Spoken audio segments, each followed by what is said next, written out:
FM 94, The Dark. It is that time again. It's time to get to know a band we play here on The Dark. And on the phone right now, I'm talking to Provo. He's with the band Everybody Panic. And a few weeks back, their song actually was on the Rock of the Dark New Music Poll, and it actually won it. And first of all, thanks so much for joining me, Provo, today. And how things going for you? And I know you guys right now are doing a little tour. You're on the road. Where are you at right now?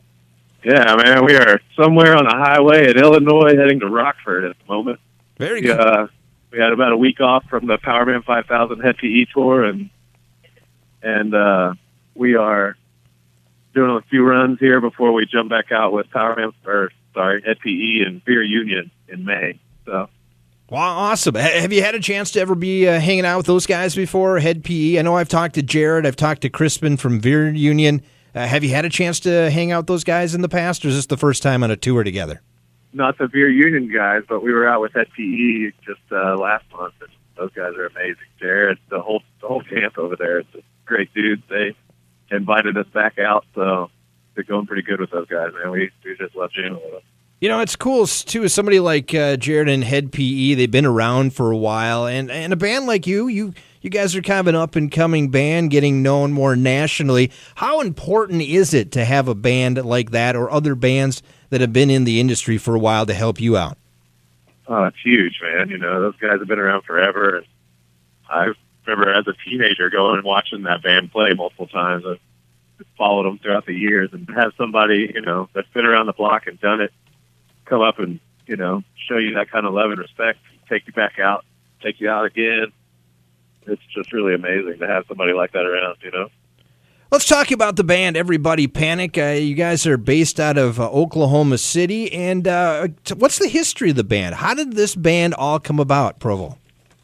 Well, it basically was all our other bands falling apart. I was in Skin Lab at the time, jamming. My old band Ricketts had fallen apart, and the singer Ty had hit me up looking for a band. So I was like, hey, I have a bunch of songs that never got used that we were trying to put towards something else, so let's see what you got with this. So basically just started with me and Ty sitting in my studio writing tunes, getting whatever we could done, and started bringing on other musicians once we thought we might actually have something to work with, you know. Very cool, very cool. And today here you are in the band Everybody Panic, and got to ask the name, obviously. That's a big question that I'm sure gets asked all the time. How did you come up with the name, and is there a meaning behind the name, why you came up with it? Yeah, you know, every band has that never-ending struggle to find their name whenever they're getting started, and ours was no different, just back and forth and back and forth.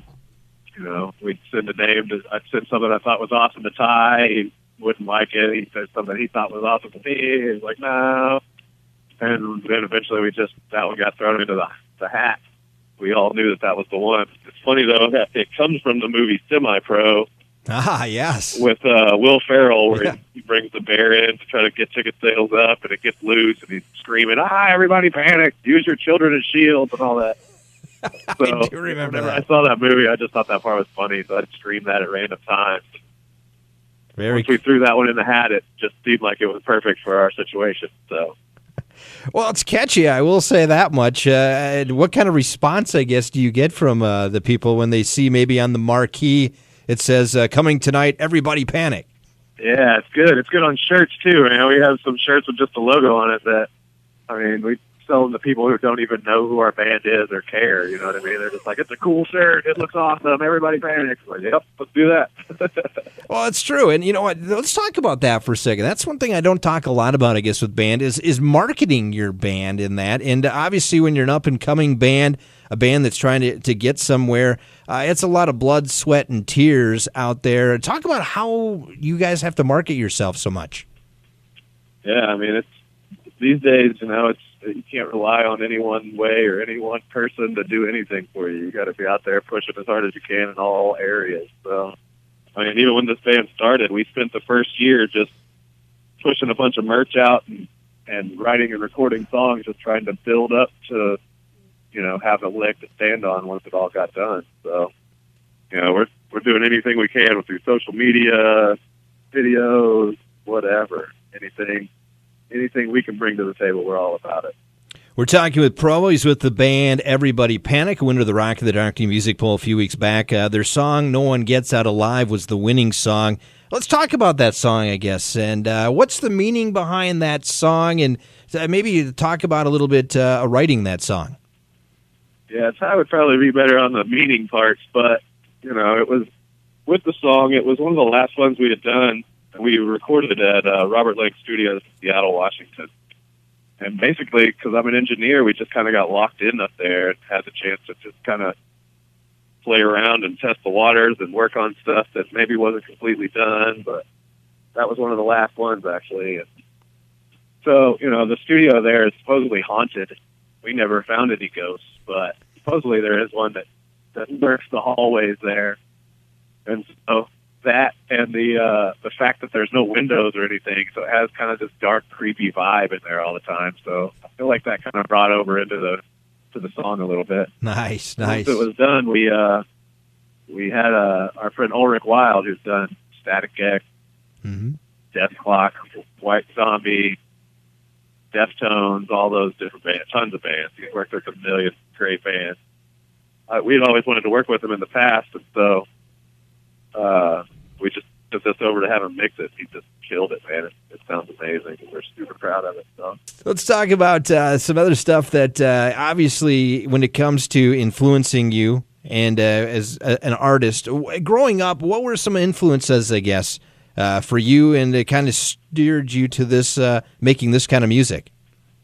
Yeah, no, the biggest influence really for me, especially as a younger child, was family, man. I had a bass player dad, I had guitar player and banjo playing grandparents. So it was like music was all around. Even when I was a young kid, I was going to bars with my dad, and you can't hang out at the bar, you got to stay back here, you know, that whole situation, like while he was doing his shows. So that was, you know, my first real delve into music and the music business idea. So it definitely started from there. You know, my grandparents taught me my first chords. He's taken me to my first shows, my first bar shows, all that. Since then, I mean, there's a huge list. And, you know, Nine Inch Nails has been a huge part of our inspirations, and Tool, and Fear Factory, Machine Head. I mean, there's a huge list of different kinds of stuff, too. Rock, metal, anywhere in between. Very cool, very cool. We're talking with Provo from the band Everybody Panic, and let's get a little bit more deep into talking about you a little bit. And as we mentioned, you know, kind of what you influenced you. How about in your current music collection right now, Provo? If I had to grab your iPad or iPod or something, what on your collection there might shock me that you listen to? I don't know if there's any shockers, really. I'm trying to think. Yeah. I'm throwing up a shocker while I'm sitting here trying to think about it. I don't know, man. But we recently, I just grabbed that new Deftones record. I just got it, though. Okay. I haven't had a chance to listen to it. Yeah, it actually was number 2 this past week on the Billboard Top 200, which is awesome for a rock band.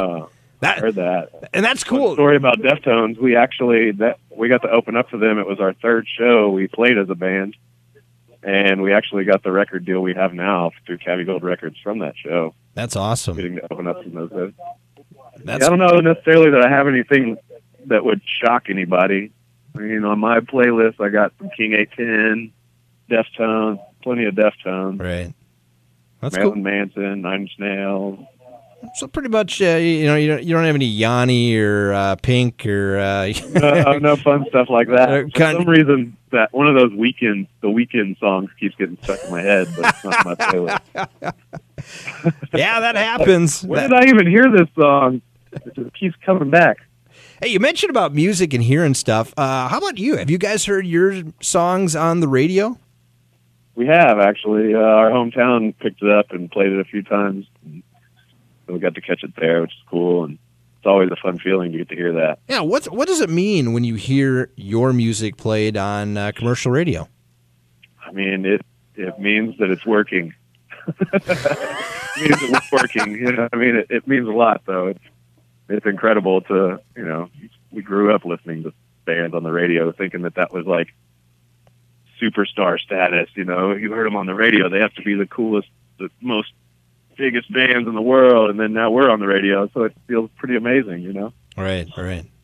We're talking to Provo, and of course he's with the band Everybody Panic, and they're on tour right now. As you probably heard in the background, some of your bandmates too. How has the riding together in first of all, what kind of vehicle are you riding in? I guess that'd be the first question. Oh man, we started out in an 18-passenger van, which is not as fun for sure. Yeah. But, our label just got us. It's basically an old prison bus that was converted. Oh, you know what? I've seen that. I remember. Yes, I looked on your Facebook page. I think you had a little demonstration one day of what you guys did to it. Yeah, we gutted out all the seats and the cages and everything. It's basically like a big shuttle bus or party bus style bus. But we gutted it all out, and we had a buddy of ours that took all the cages and cut them apart and made bunks for us. So very cool. Yeah, we can sleep 7 of us comfortably in here, and it's an amazing upgrade from that van for sure. Like being able to stretch out and lay down and hang out. We have a little living room and a kitchen area. Right. It makes all the difference after sitting in a van for 3 months at a time. Yeah, I'm assuming that the relationships probably had changed too a little bit in a 18-passenger van to now having a little bit more room too, right? Oh yeah, we all have our own twin-size beds. So if we ever just need to get away, we can go climb in our little cubby holes and sleep. I call it time traveling. Pass out for a few hours, you wake up at the venue. It's perfect. It's like Back to the Future, right? Yeah, totally. Absolutely. Hey, if you had to put your ultimate 3-band bill together, so Everybody Panic's hanging out with 3 other bands, who would you love to play with? Oh man, there's so many, but definitely Deftones again. Yeah, you mentioned that. We've been really wanting to do some shows with our friends in Triviums. Yeah, okay. Good friends of ours. And then there's so many, so I don't know. Tool probably would be another one. Okay. You mentioned Trivium, and what's cool about that band, obviously that was a band that really didn't get a lot of commercial airplay, and all of a sudden some programmers decided, why can't we play this? And the next thing you know, now they're becoming very popular, aren't they? Yeah, they're doing really well. The singer is into Gracie Jiu-Jitsu, and our singer is a black belt, and so we actually ran into them and became friends, getting to hang out with them at Knotfest and got to do a bunch of fun stuff. And yeah, those guys with this new record have just been killing it, man. Everywhere they go, they're doing great. So, at the beginning of this interview, we kind of talked about Head PE, that you got some help from a little bit. How responsive are established bands at helping out younger bands like you guys? It happens. It's a little rougher once it gets to a certain level, just because there's so many people involved. You know what I mean? It's not just the band; it's their management, their team. Everybody else has to be on board.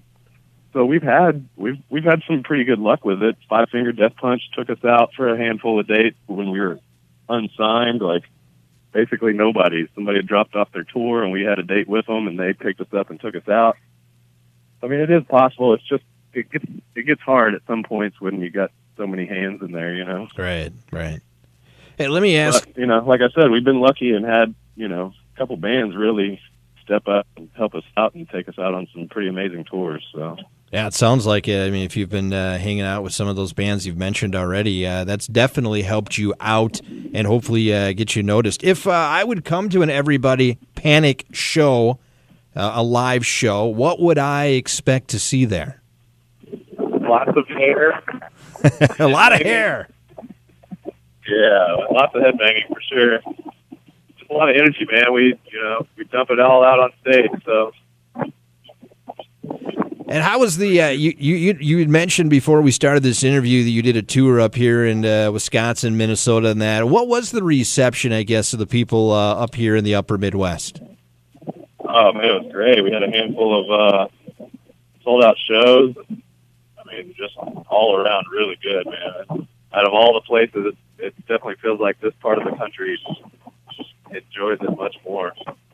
Yeah, we like to find new things to do, and It gets kind of tiring when you're bottled up inside for so long. You can't do anything because of the weather, you know? Yeah, all trapped because of the snow. Time to get out and warm it up. Yeah, exactly. You get all bottled up, so you get crazy. You got to go to a rock show and rock out a little bit. Yeah, I mean, there was tons of energy. There was a handful of sold-out shows we did on that run last time we were up here, and just, tons of energy, tons of people supporting. You know, they're not just there hanging out. They're buying merch. They're getting autographs and taking pictures and, you know, really wanting to be a part of it, which, you know, makes us feel way better. And buying merch keeps us alive, so... Yeah, and that's the one. That just helps tremendously. You mentioned buying merch, and I keep preaching that to our listeners here. If you do go to a show, first of all, buying the ticket is awesome, but the next thing is purchasing the CDs, buying the T-shirts, all those kind of things. That's what really is putting gas in your tank and actually maybe feeding your family too, right? Oh, absolutely. I mean, you know, buying the ticket, some of those bands aren't getting paid. Right. The last tour we were on, we didn't get paid. We were just there having a good time, hoping to sell some merch and make the best of everything, you know. So sometimes buying merch is the only way those people are going to eat or get to the next show. So it's definitely a huge part of it for, you know, the up and coming bands. What is the future for you guys? I guess what's down the road here for Everybody Panic? Lots of touring, man. We're trying to finish off the year real strong. We got this tour coming up again with Head PE and Beer Union. We're have a couple big festivals coming up that we just can't announce just yet. Right. As much touring as we can, and then by the end of the year, hit the studio again and record some new music. That'd be awesome. All over again. Start it all over again. Hey, got to ask this question. I love to ask this question to bands, artists. What artist, and you can ask the guys in the bus too if they're still awake or whatever, what artist would you like to have cover one of your songs? Oh, man, that's an interesting one. So, and it can be any genre too. It doesn't just have to be in the rock. So, I mean, it can be any kind of genre. Well, I'm a big fan of Richard Keys. Have you heard that guy? Yeah, I have actually. It's like the lounge music. Yeah. And takes all this on. I would love to hear one of our songs, Richard Keys. Now, what's somebody else about a year ago mentioned his name too. I can't remember which band I was talking to, but somebody did mention him too. What song would you maybe have him do? I mean, No One Gets Out Alive sounds like a hilarious one for him to do, so let's go with that one. Okay. That'd be cool. How about somebody in the past that maybe no longer making music and no longer living? Would you love to have somebody cover a song? Yeah. Maybe we could get our families together, all our musical families together, and make them cover our song. That'd be fun. That'd be cool. That'd be crazy. That'd be crazy. We're talking to Provo from the band Everybody Panic, and those guys are out on tour. They were up here in Minnesota just not too long ago. I got to believe you'll be making your way back here sometime soon. But how do people find out more about your band, Everybody Panic? How can they get a hold of you? All that good stuff. We are everywhere on social media, Facebook, Twitter, Instagram, YouTube, all those places. If you can just get online and search for Everybody Panic, you'll probably find us somewhere. And it keeps everything up to date. Bands in Town has all our current tour dates. Facebook has all our tour dates. Whatever social media you like to interact with best, you could probably find it. Are you in charge of the social media, or who's in charge of that? Oh yeah, I'm a multitasker, man. I do as much as possible. Hey, that's an all-day job just doing that social media stuff, isn't it? Oh yeah, absolutely, it can be. Well, good thing you got updating all that stuff, man. Good thing you got a lot of time on the road. That's a good thing, right? Yeah, for sure. Lots of bus rides. A lot of bus rides, and yeah, you got to check out. Definitely check out. I know you had it on your Facebook page a while back about your bus. You got to check that out. It's pretty cool what you guys did to it. So kudos to you guys. It's pretty amazing, man. We're going to get it wrapped too. We just haven't had enough of a break to get it done. So awesome. Get it wrapped with some big crazy wrap that says "Everybody Panic" rolling down the road. It's going to be sweet. Oh, I can just see it, a family in a minivan looking over and goes, "What is that?" Yeah, we'll cause some panic across the country. That's guaranteed. Oh, a lot of fun talking to you, Provo. We're going to play your latest song, Nobody Gets Out Alive. Thanks so much for joining me here on The Dark, too. Awesome. Thank you so much for everything, man. Playing the song, having me on, all of that. We really appreciate it. Well, I tell you what, the listeners up here wanted to hear more because it was a winner of a Rock in the Dark. In fact, we're going to give it to you right now, Central Minnesota. It's the latest from Everybody Panic. No One Gets Out Alive. It's on The Dark. It's on FM 94.